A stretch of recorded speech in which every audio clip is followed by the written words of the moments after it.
You're feeling in better spirits? I think we'd better be getting along. Getting along where, if I'm not prying? I'm returning with you to Baskerville Hall. There are still some gaps to be filled in, but all in all, things are becoming a little clearer. Not to me, I assure you. Still a hopeless jumble. Mr. Franklin, Dr. Mortimer, the Barrowmans.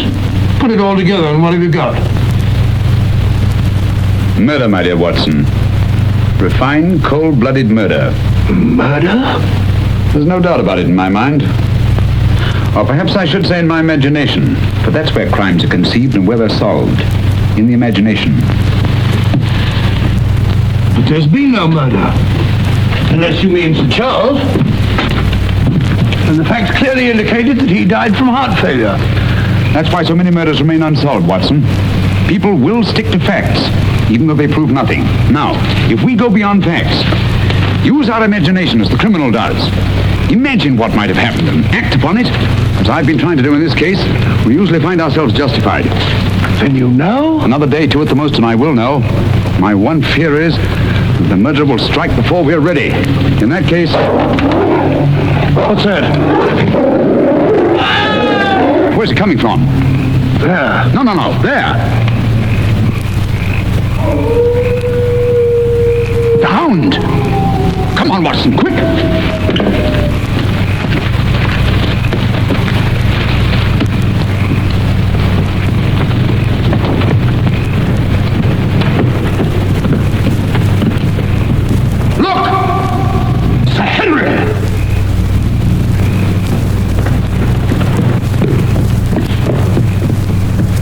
Must have run along that ridge and fallen over the cliff. He's dead. Skull crushed in. A convict. Thank heaven. What? That's the man I shot at the night we arrived. The man Barrowman was signaling to. Who is it? The Notting Hill murderer. He escaped from prison last month. Been hiding on the moor ever since. The Notting Hill murderer? Do you mean that he is responsible for all this? That remains to be seen. But he's wearing Sir Henry's clothes. Yes, that accounts for it. Accounts for what? For the Hound. These clothes were the cause of that poor devil's death. Do you mean that the Hound was after Sir Henry? Yes, and mistook the convict for him because of the scent of the clothes. Do you remember that missing boot, Watson? Why do you suppose the brown one, the one that had never been worn, was so mysteriously replaced and the black one taken? Why? Because a boot that had never been worn wouldn't have had the scent of the owner, and the black one had. But how does this convict come to be wearing Sir Henry's clothes? Oh, well, that's simple enough. Why, Dr. Watson. Somebody hurt? Who's this? The convict who escaped from Princeton. Oh, how terrible. I heard a cry. That's what brought me over here. What's your theory about it, Mr. Holmes? You're quick at identification. Oh, everybody knows you, sir. As a matter of fact, we've been expecting you down here. My name's Stapleton. How'd you do? You came in time to see a tragedy. Yes. It's a most unpleasant remembrance for me to take back to London tomorrow. Oh, must you go so soon? I've been looking forward to meeting you. Yes, I'm afraid I must. We were hoping, Mr. Holmes, that you may be able to shed some light on the occurrences that have puzzled us down here. Yes, but an investigator needs something more than legends and rumors. Oh, quite so. Give me a hand, will you, Watson? We'd better put this poor fellow in one of the huts till the morning. Oh, let me give you a hand. Oh, I think we can manage all right, thank you.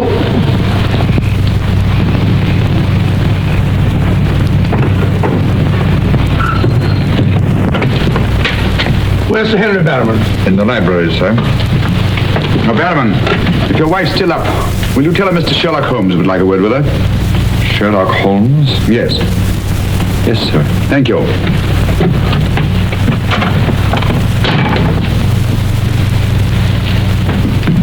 Sir Henry! Holmes! I'm glad to see you so well, Sir Henry. Why didn't you tell me Mr. Holmes was coming? Well, I was he didn't know. We ran across each other in the village. I am glad to see you. What is it, Barrowman? Oh, I asked to see Mrs. Barrowman, if you don't mind, Sir Henry. Of course not. Come in, Mrs. Barrowman. I think you'd better sit down. Thank you, sir. I prefer to stand. I'm afraid I've some rather bad news for you. What is it? Well, it's going to be a bit of a shock. Oh. They've caught him. Your brother... They'll hang him for sure. No, Mrs. Barrowman. He's beyond the law now. He's in more merciful hands.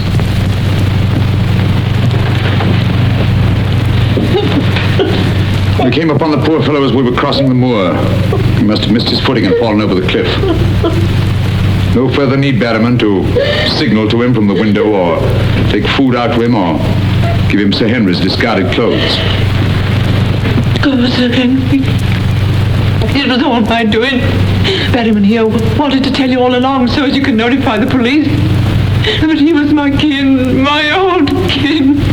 Even though he wasn't never any good. We understand. He won't hold it against Barrowman. Will you, sir? Of course not. Now take her along and see that she's all right. Thank you, sir. Thank you, Sir Henry.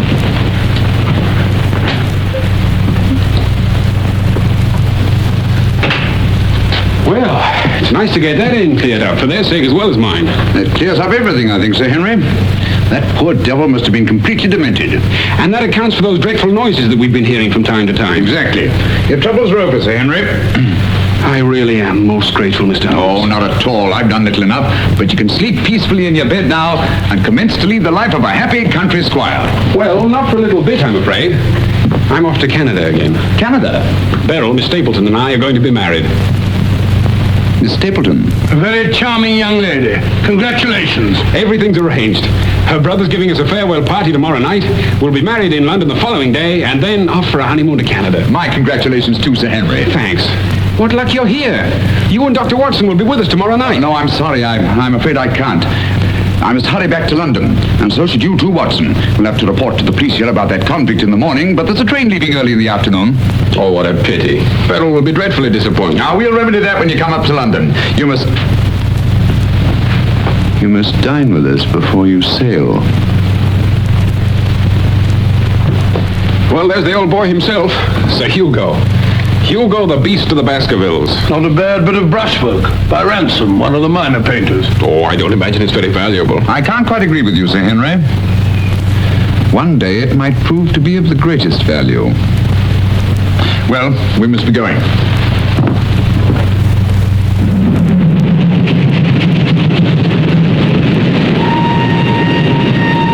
There's still one or two little points, Holmes, that I can't for the life of me reconcile with your theory about that poor demented convict. One or two little points? But surely you can't mean that he was in London 3 weeks ago?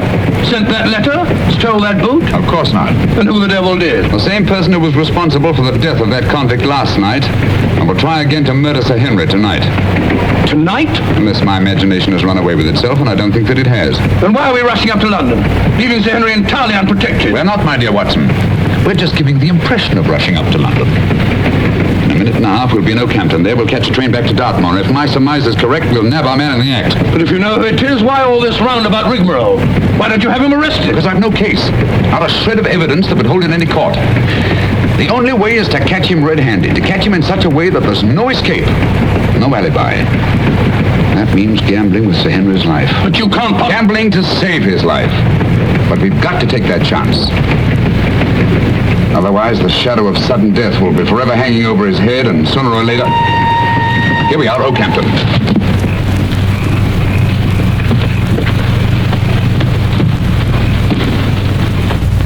And may you both spend the rest of your years together in happy contentment. Yeah. Thank you. Thank you. And now I want to thank you all for the kindness that you've shown a stranger. And when Beryl and I return, I want you to know that you'll always be welcome at Baskerville Hall. Thank you. Thank you, Sir Henry. It's going to be lonely for you, Mr. Stapleton, with Beryl gone. Yes, indeed it will, Mrs. Mortimer. I shall be more dependent than ever upon you, my neighbours. Don't count upon me, sir. In my opinion, you're a body snatcher. And until the courts have decreed otherwise, I want nothing whatsoever to do with you. Oh, Mr. Franklin.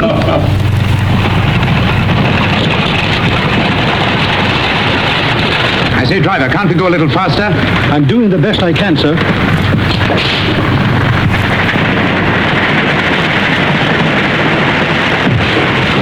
You idiot! We said go faster, not break our necks. How far is it to Baskerville Hall? It's 5 miles by road, sir, but if you want to cut over the moor, it's only about 3. Here you are.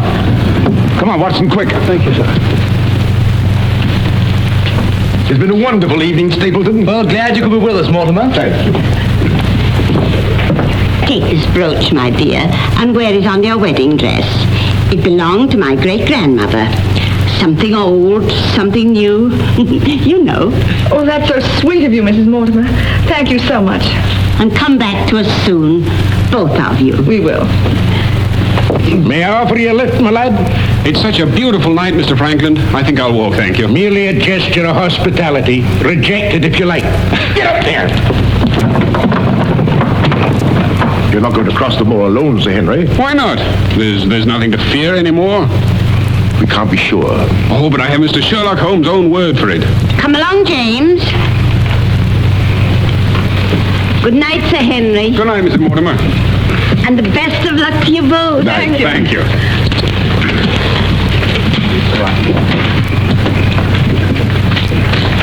Good night. Good night. I wish you'd let Mr. Franklin drive you home. I wanted to stay and say good night to you. This is our last good night. From tomorrow on, there won't be any more, ever. Tomorrow we'll be away from this place. I wish it were now. So do I. Oh, now, don't be silly. Good night, Beryl. Good night, dear.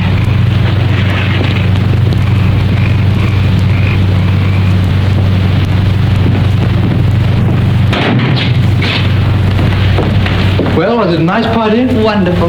Everything, and most of all you. Jack, I haven't said very much about going away, but you know how I feel. Yes, of course. It had to be. Well, you won't be too dreadfully lonely, will you? Well, I shall have my work. Henry and I'll be back before you even know it. Yes, of course you will. Well, you better go to bed now. You've got a big day ahead of you tomorrow. Good night, Jack. Good night, dear.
be all right, old man.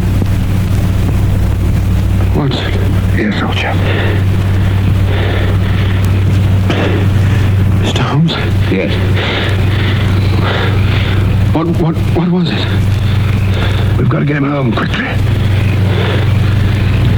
Can you manage him alone? Yes. Because I've got things to do. Help get his arm around my shoulder. I'm all right.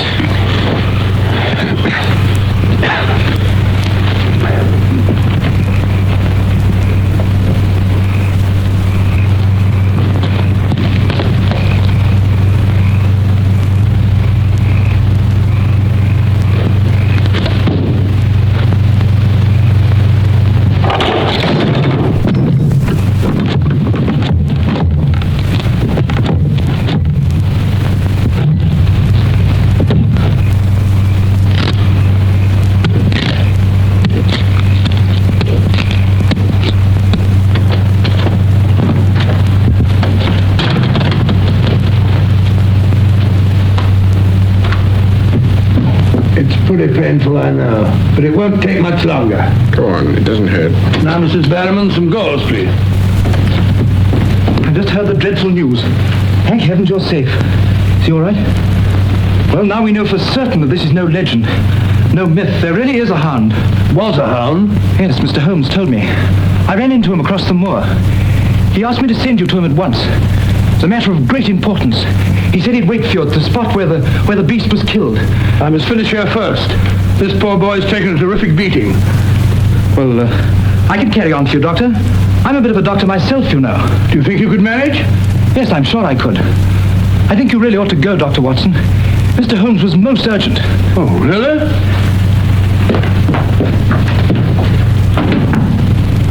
I shall need some hot water, Mrs. Bannerman. Oh, I want it boiling, please. Yes, sir.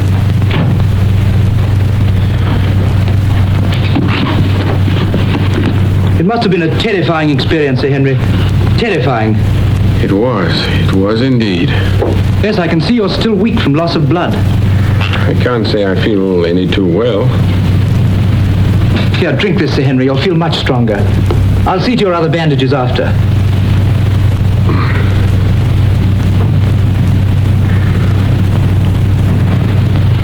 Oh, it may taste a little bitter, but don't mind that. Sir Henry!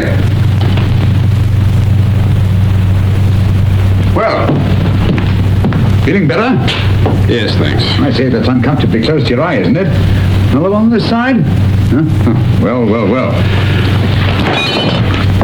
Oh, I'm terribly sorry. That was clumsy of me. It was only a bit of a tonic. Sir Henry's lost considerable blood. Yes? Henry! I'm all right, darling. Oh, no, you're not. We heard those dreadful noises on the way home. It's a mercy he's alive. I owe you an apology, Sir Henry, for jeopardizing your life. Jeopardizing? But you saved my life. But there was no possible way for me to foretell the fog. And I must apologize, too, for deceiving you last night. When I told you that your troubles were over, I knew that they weren't. But if I hadn't cleared out, the crisis which came tonight would have been indefinitely postponed, with the shadow of death hanging over you. And over you, too, Miss Stapleton. You knew this was going to happen? How could you know? The person who wanted to snuff out your life, Sir Henry, was the same one who plotted to kill your uncle. He wanted to get you both out of the way so that he could lay claim to this place, to the whole Baskerville estate. In tracing back his lineage, he discovered not only that he was the next of kin, but also learned that old legend about the Hound. So he brought the Hound to life by the simple expedient of buying the most savage dog that he could find and hiding it here on the moor until he needed it. If he had succeeded tonight, the blame would have fallen on the legendary monster, and no possible suspicion would have been attached to him. A most ingenious device. And I'm quite sure that he would have had no difficulty in proving his claim to Baskerville Hall and all that goes with it. The most amazing instance of a throwback that I've ever seen.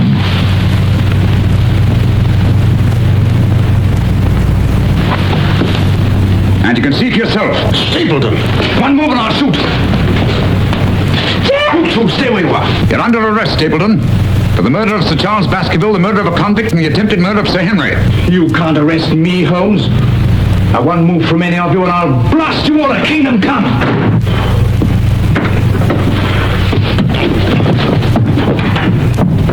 So sorry, old boy. What's the matter, old man? What's the matter? That's our man. Stapleton, the murderer? He won't get very far. I posted constables on both the roads, and the only other way is across the Grimpen Mire.